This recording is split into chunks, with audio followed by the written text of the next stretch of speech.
Saya lihat nih, akhir-akhir ini mulai banyak musisi-musisi internasional yang tertarik untuk manggung di Indonesia nih. Kayak di Februari lalu tuh ada konsernya Westlife. Ada juga konsernya girl band Korea ITZY. Terus belakangan ini juga ada show-nya Yellow Claw di salah satu event di Sumatera Utara.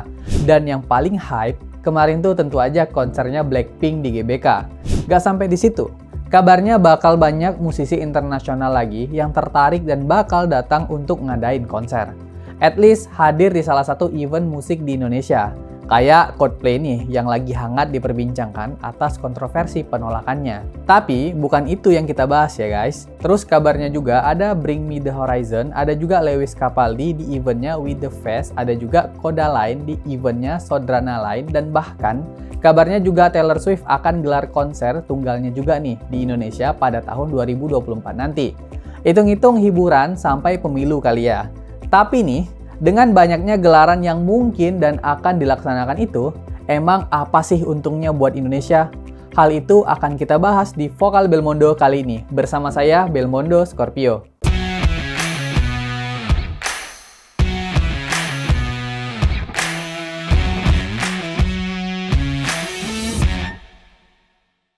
Sebelum kita lihat untungnya nih, kita lihat dulu kenapa sih konser belakangan ini jor-joran banget diadain. Gak cuma musisi internasional, musisi nasional pun banyak ngadain konser bahkan tur se-Indonesia. Kalau kita telisik nih, baik musisi ataupun penyelenggaraan event itu ingin sekali membuat gelaran konser di Indonesia, sudah pasti dampak dari COVID-19 kemarin. Sebab bagi musisi, pendapatan terbesar mereka tuh di konser offline yang kisarannya lebih dari 50% total pendapatan mereka.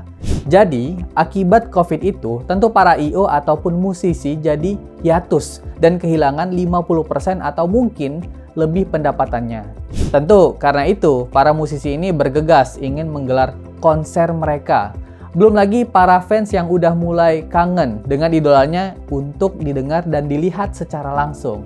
Nah, kayak yang saya bilang di awal tadi, konser ini mulai digelar nggak hanya untuk musisi nasional kita aja. Tapi, musisi internasional pun mulai menggelar konsernya yang bahkan akan direncanakan digelar di Indonesia salah satunya. Dari situ, kalau dipikir-pikir, emang apa sih untungnya buat kita? Coba kita breakdown, satu persatu nih. Kalau dari sisi fans, tentu keuntungannya akhirnya mereka bisa ngelihat langsung idolanya manggung. Dan faktanya, musisi-musisi internasional ini juga punya fanbase yang cukup besar di Indonesia. Kayak Blackpink kemarin, atau Coldplay yang nanti akan konser. Untuk mendapatkan tiket mereka aja, para fans harus war. Karena kapasitas dan peminatnya yang jauh perbandingannya. Dimana tiket yang disediakan cuma 60 ribuan tiket. Tapi kemarin yang ngantri untuk war tiket secara online itu bahkan mencapai 1,5 juta calon penonton. Terus dari sisi industri musik, saya yakin dengan banyaknya musisi internasional yang hadir di Indonesia, apalagi mungkin berada di satu event yang sama dengan musisi nasional, akan meningkatkan kualitas industri musik tanah air. Jadi nantinya dengan kualitas yang meningkat, gak cuma musisi luar negeri aja yang bisa menggelar konsernya di Indonesia, tapi musisi Indonesia pun bakal bisa menggelar konsernya di luar negeri. Selanjutnya, dampak positif atau keuntungan yang paling signifikan tentu adalah keuntungan ekonomi, terutama ekonomi kreatif. Yang ini bisa dilihat dari berbagai sisi. Pertama, misalnya dari sisi masyarakat. Dengan adanya penyelenggaraan konser besar, tentu akan membuka lapangan pekerjaan baru bagi masyarakat. Walaupun sementara kayak untuk penyelenggaraannya, pasti banyak sekali dibutuhkan SDM baru untuk pekerjaan di bidang pencahayaan, sound, keamanan, akomodasi, transportasi, dan SDM-SDM lainnya. Terus buat pengusaha, tentu si pengusaha I.O akan untung. Tapi di sisi itu, pengusaha di F&B tentu akan meningkat penjualannya, terutama di area eventnya, atau bahkan jika disediain oleh penyelenggara, bisa aja booth-booth untuk F&B di area eventnya, dan pasti menguntungkan dong. Dan yang pasti juga, pengusaha maskapai dan perhotelan juga sangat diuntungkan, karena fansnya yang akan hadir bakal dari berbagai daerah, dan bahkan luar negeri juga, dari negara-negara tetangga kita. Dan Menparekraf nih, Pak Sandiaga Uno pun mengharapkan bakal ada ribuan turis yang datang di setiap konser ini. Makanya, maskapai dan okupansi hotel pasti sangat meningkat pendapatannya. Bahkan udah dikonfirmasi oleh Pak Sandiaga Uno kalau 98% hotel di sekitar Gelora Bung Karno sudah direservasi di kisaran tanggal Coldplay akan manggung. Cukup menguntungkan sih, tapi itu kan buat masyarakat dan pengusaha doang. Terus buat pemerintah apa ya kira-kira?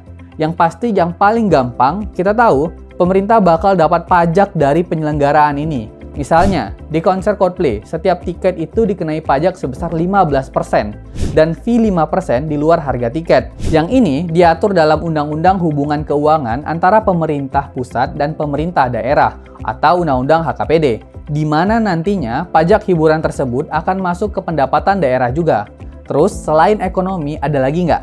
Ternyata ada lagi. Dengan maraknya konser musisi internasional ini, bakalan membuat nama Indonesia akan semakin baik terutama di bidang keamanan dan pertahanan.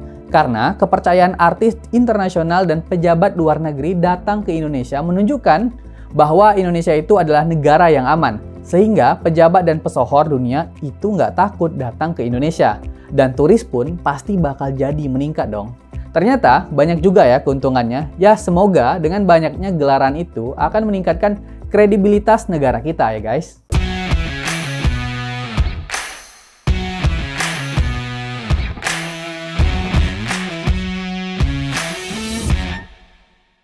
Oh iya, jangan lupa like dan share, subscribe juga channel Geolive, dan nyalakan lonceng notifikasi supaya nggak ketinggalan video vokal Belmondo terbaru. Sampai jumpa pemirsa Geolive.